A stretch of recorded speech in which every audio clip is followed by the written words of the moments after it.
It's not just you. Protein is everywhere. Protein cereal, protein pasta, protein ice cream, protein water. Cottage cheese sales are up 50% over the last 5 years. Gen Z are making TikToks about hitting 50 grams of protein before 10 a.m. And now, protein has gone from something that only bodybuilders used to track to something that longevity doctors are now calling the most important nutrient for aging well. Which brings me to this. This is a David protein bar. It has 20 grams of protein and only 150 calories, a macro profile that blows its competitors out of the water. This is not an ad. But there is so much more to this bar than impressive stats. Behind it is the story of the rise of protein culture and a founder who has mastered the art of riding a diet trend not once, but twice, and who now finds himself at the center of a legal battle over this bar's controversial key ingredient. So today, we are breaking down David Bar, how it was built, why it's controversial, and what it says about America's obsession with protein. And is this protein optimization actually making us healthier, or have we taken it too far?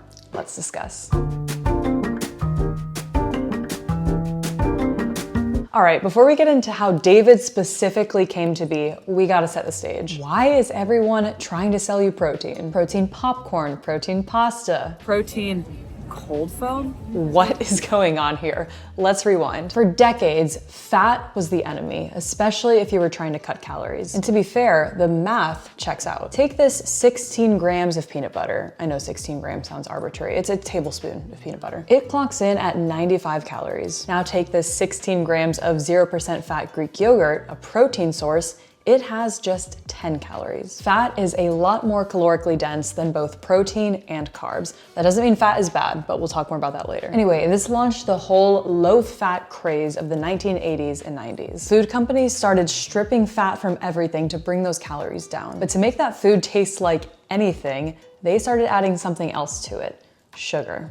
A lot of it. And before long, it became clear that flooding our foods with refined carbs wasn't exactly doing much to help us with our health goals either. So the blame shifted. Forget fat, now carbs were the enemy. And that gave rise to the Atkins, South Beach, and later keto diets.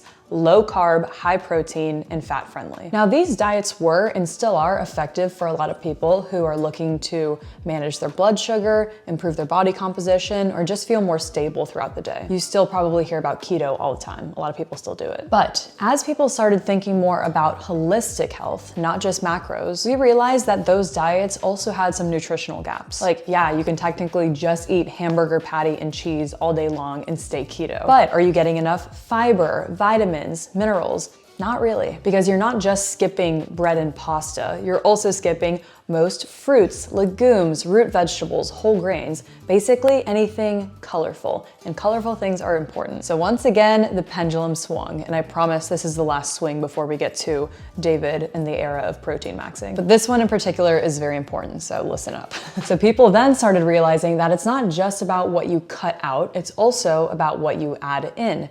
Enter the paleo movement of the 2010s. Paleo, or the caveman diet, emphasizes whole, unprocessed foods that your hunter-gatherer grandparents might, not grandparents, great-great-great-great-grandparents might have found.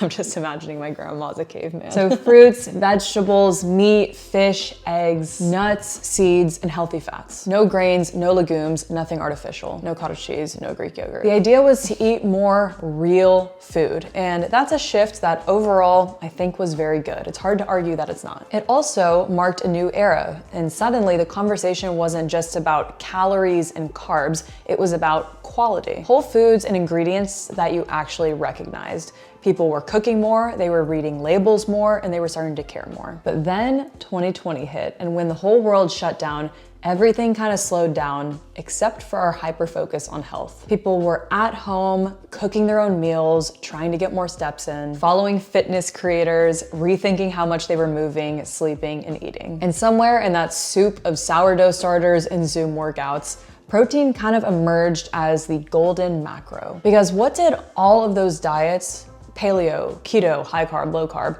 have in common? Protein was never the enemy. It was the one thing that no one ever cut. No one's ever looked at a grilled chicken breast and said, you're the problem. But historically, protein was for bodybuilders, soldiers, laborers, anyone who was carrying heavy things around, because we knew that it helped build muscle. Outside of that though, the general thinking was just get enough to not be malnourished. And that is literally how the guidelines were set. The government's RDA, which is recommended dietary allowance for protein, is just 0.36 grams per pound of body weight. That's 54 grams of protein for someone who weighs 150 pounds. This ratio, as many nutrition experts and doctors now point out, is just the minimum that you need to not fall apart. Not to thrive, not to age well, not to build or maintain muscle, just not to crumble. But that thinking has shifted. Thank God. Now, researchers like Donald Layman, who has done a ton to shape our modern understanding of protein, along with some of my personal favorite experts in the field, such as Gabrielle Lyon, Stacey Sims, and Peter Attia, have helped push a newer, more optimal standard of 1 to 1.2 grams per pound of ideal body weight. Now, that is for active individuals, they all say.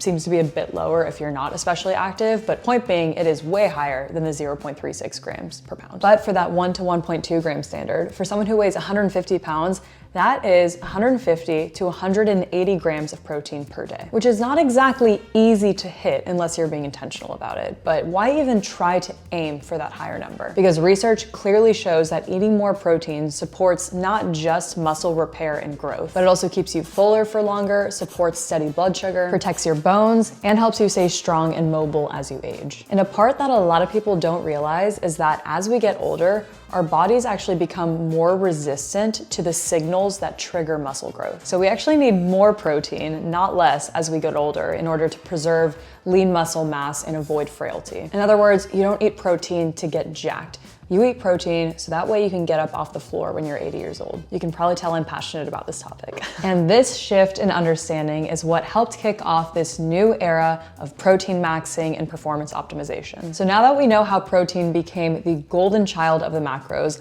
let's talk about this bar and the guy who built it to fit perfectly within today's cultural moment. Okay, by the end of this video, I will bet that you guys will have mixed opinions on the founder of this bar. His name is Peter Rahal, and 10 years before he created this, he created this. That's right, same founder for the rxbar as the David bar. Now, these two bars could not be more different in a kind of funny and ironic way. So remember when I was talking to you about the paleo movement of the 2010s, unprocessed whole foods? Rahal saw that trend when he noticed that highly processed protein bars were just collecting dust in his CrossFit gym.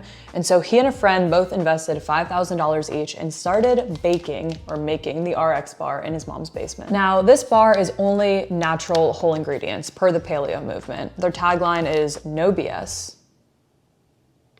Is it still? Yeah, no BS. So this thing only has 12 grams of protein, but who cares? A ton of protein really wasn't the focus of that time. The focus was natural ingredients, and Rahal honestly nailed it with this bar, to the point that less than 5 years after launching it, he sold it to Kellogg's for $600 million. Nice payday. With his winnings, Rahal bought a Ferrari, a $19 million beachfront mansion in Miami, and quote, tried hedonism for a bit. And then he got bored and he wanted back in the game. And so he began his mission to spot the new trend. So when he decided to get back in the game, he noticed that people had more or less moved on from the paleo movement. And once again, he spotted the protein maxing movement of the 2020s with laser precision. The obsession had shifted towards hitting these high protein macros over eating natural ingredients. And thus, David Bar was born. 28 grams of protein, 150 calories, and 0 sugar.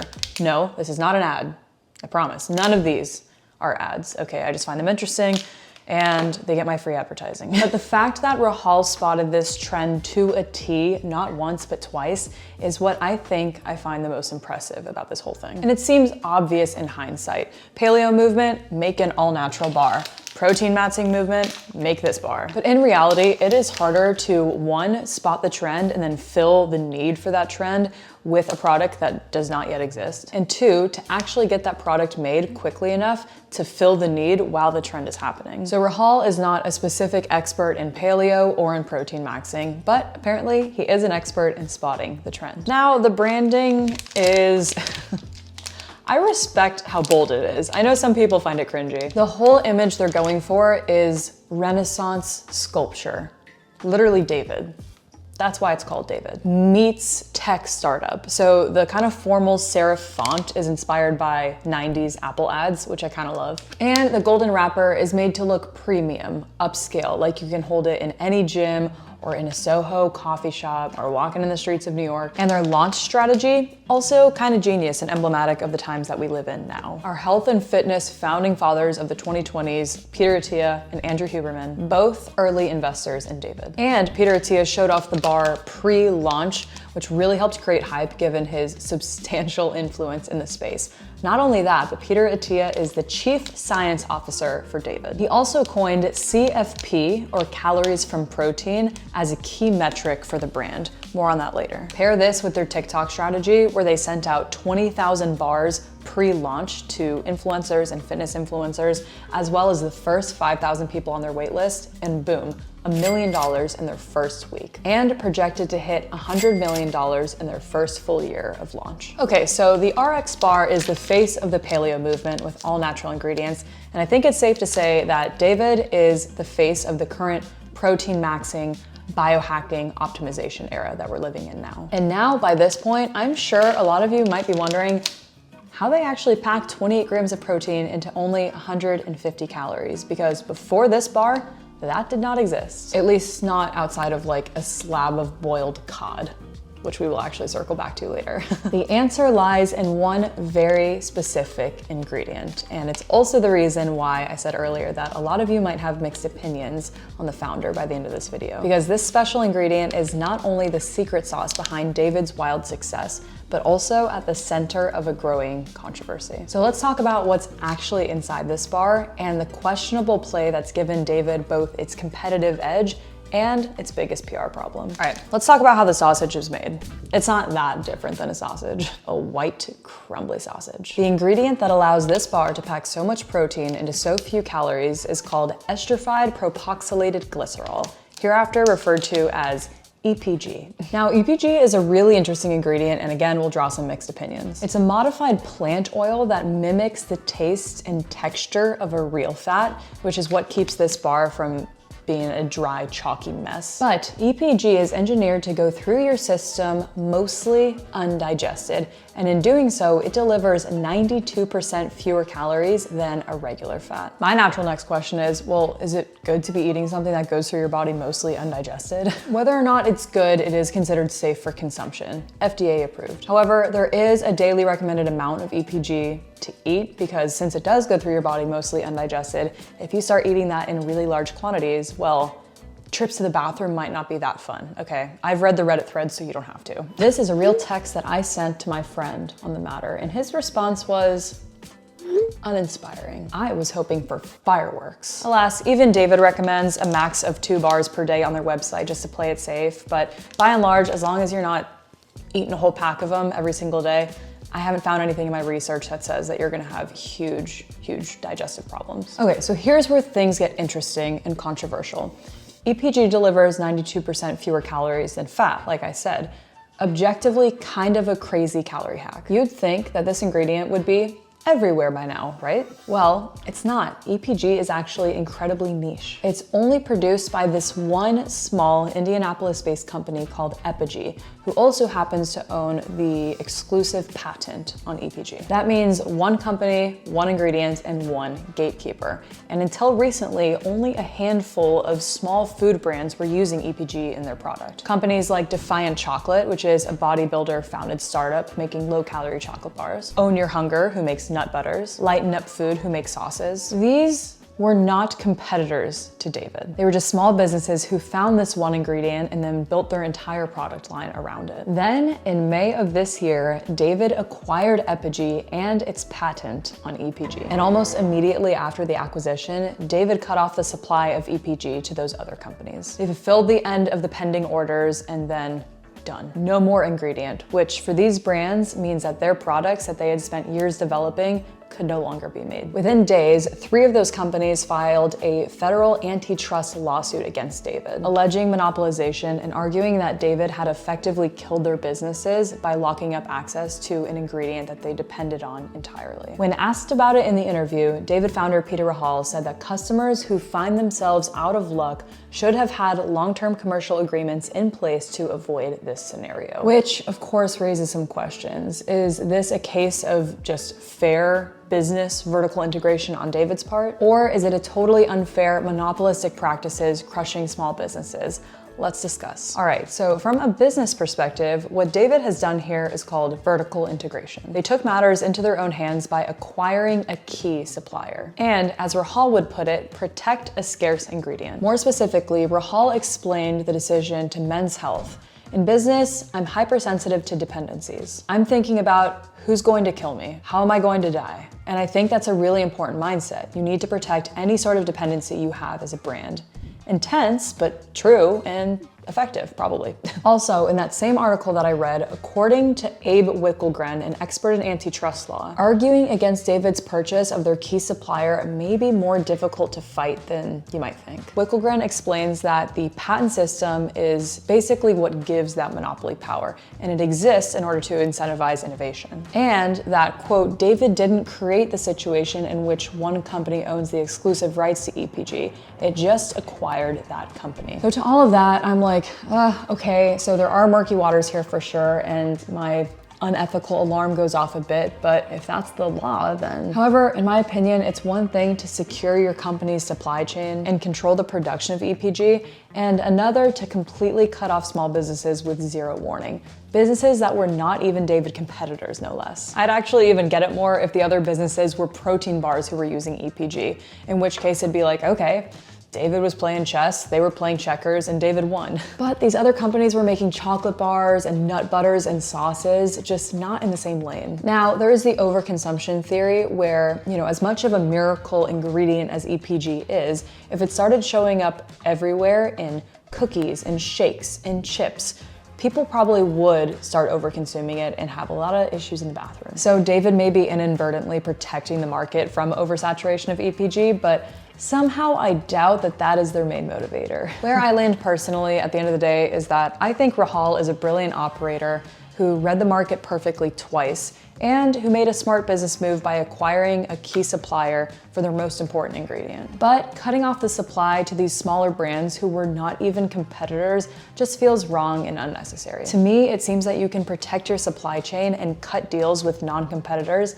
but they have chosen not to. Maybe this is just a short-term thing, but nothing in my research shows that David plans to open back up the EPG valve for these other companies. And finally, even if all press is good press and this controversy doesn't technically translate into a net negative impact on David's sales, I do think it's a hit for David's brand image and association. Okay, we spent the last 10 minutes talking about supply chain monopolies and bathroom issues. Time to actually eat the damn thing. I bought all 8 classic flavors, so I spent about $50 for this taste test. Please hit the like button and subscribe. All right, so let's quickly see what all the hype is about and let's rank them. All right, so we have the red velvet flavored bar, cinnamon roll, salted peanut butter, blueberry pie, cake batter, peanut butter chocolate chunk, fudge brownie, and chocolate chip cookie dough.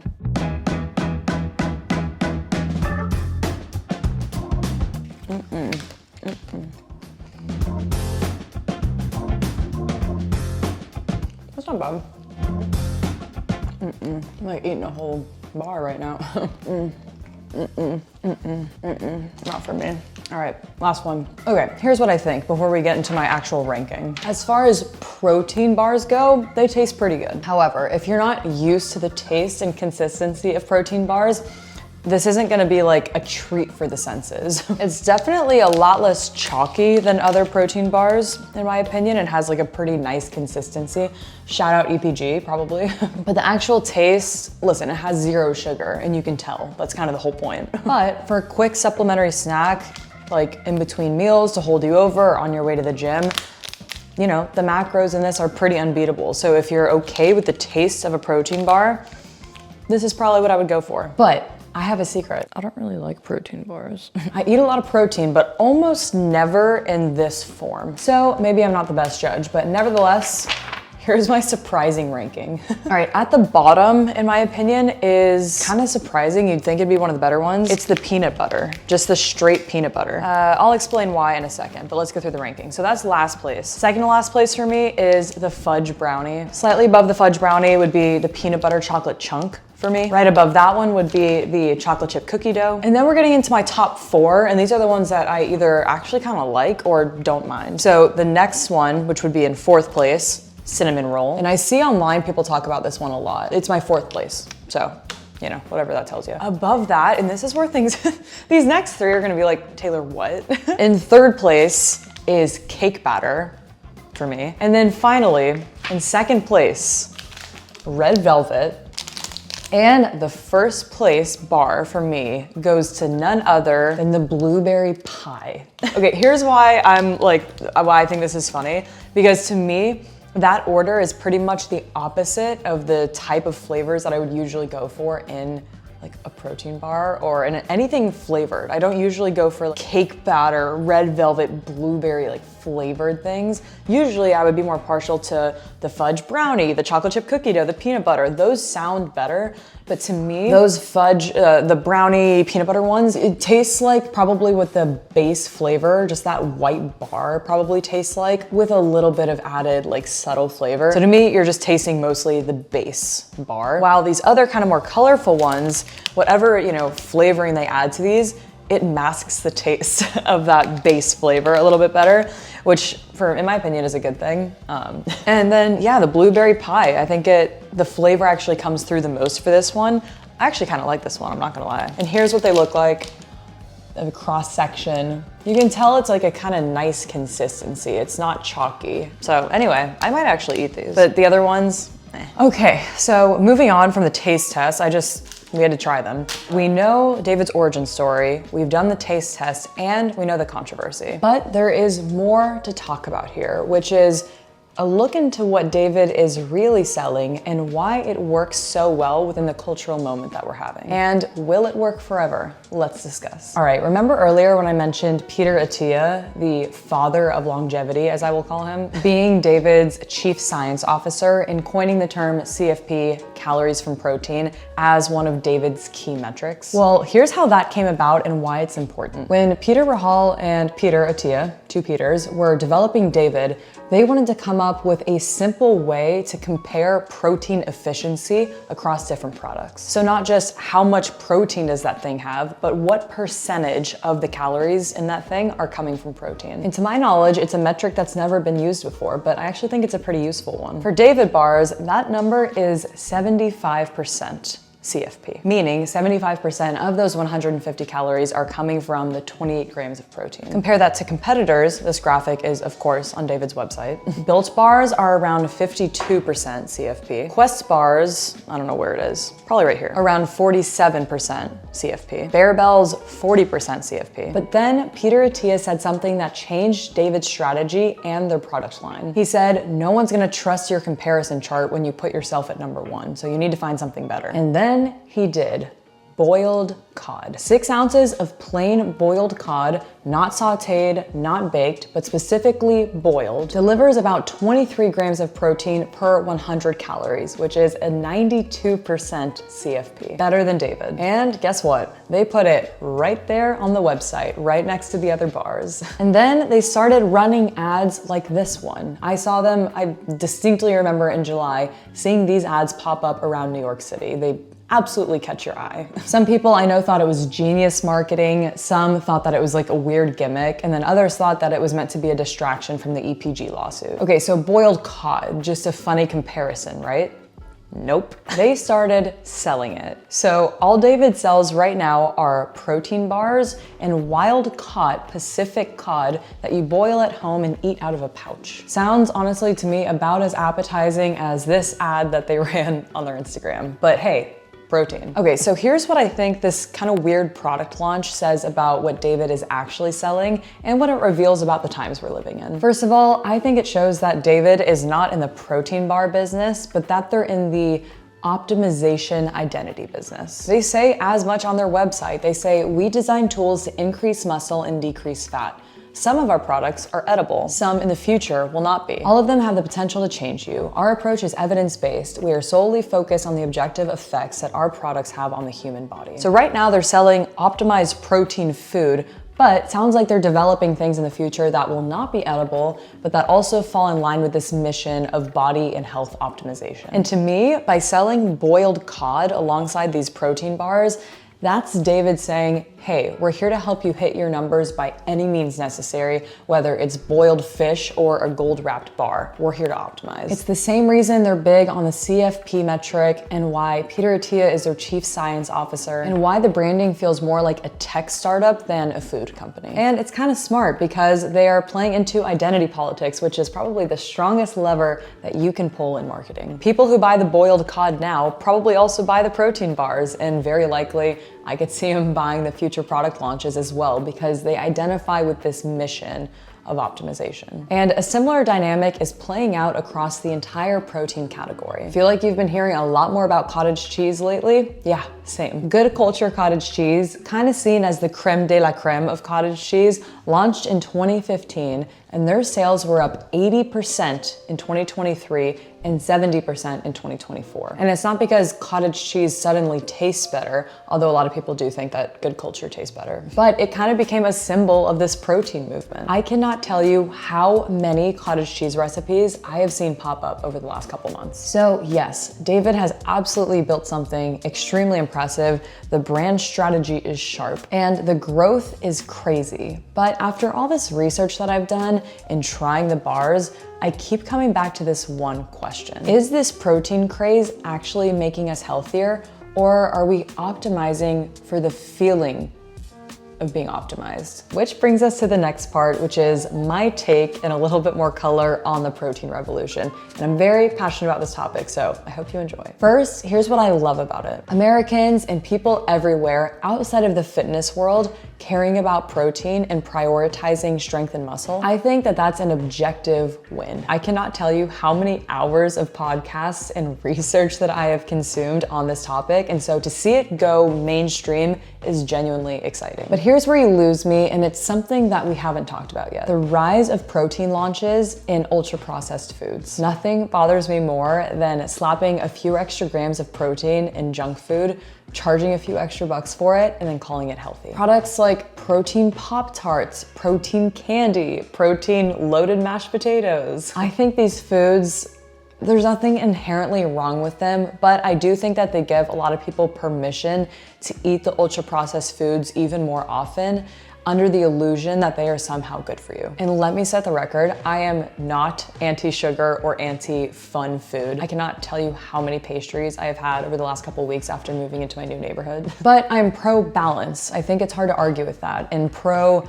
having the sugary processed things in moderation, but at least being very intentional with those decisions and having a treat because you want a treat and not because it's under this guise of it being healthy because it has 2 extra grams of protein. I've heard people call it protein washing, and I think it's really similar to the vitamin water trap, where just because you add one good thing to something, it does not cancel out all the bad things. Like adding 2 grams of protein to a candy bar doesn't make it healthy, it just makes it an expensive candy bar. A great example is peanut butter. Now, I love peanut butter. I don't love this kind of peanut butter, but I love real peanut butter and I eat it almost every single day. But it is an undisputed fat source. And now we're seeing things like high protein peanut butters that advertise that protein boost. And that is totally fine if you understand what you're eating, but if people start treating peanut butter like a protein source because of that marketing, hey, if we've learned anything from this video, it's that we know fat is highly caloric, okay? Maybe not EPG, but peanut butter is. And then we get to David bars. Should you eat them? Where I personally land is if you like them, then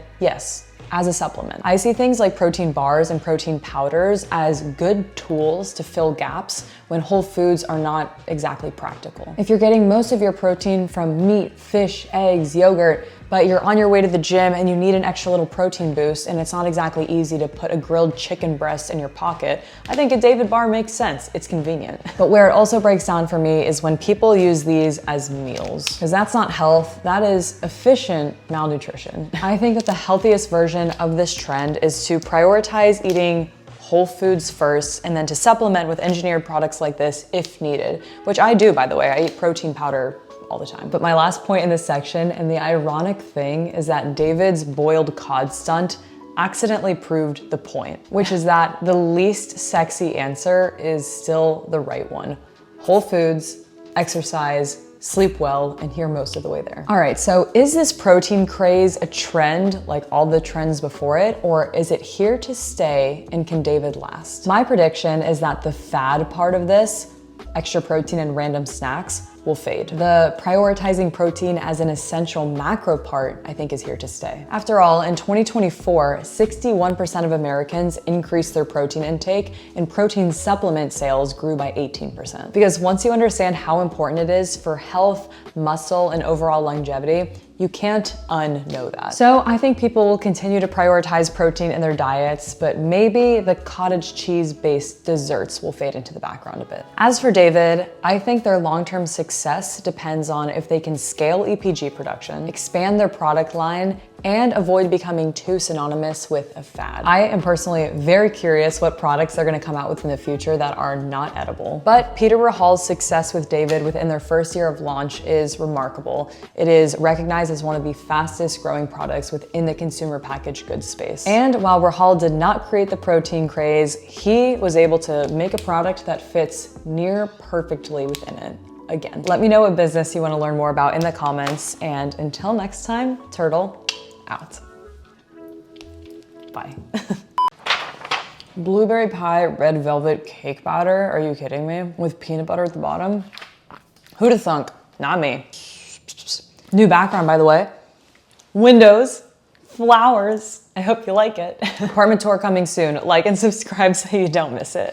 I still can't believe this one's my favorite. Also, I recently found out that the co-founder of David went to Penn and graduated the same year that I did. So we probably have a lot of mutuals. Hi, Zach, if you're watching this.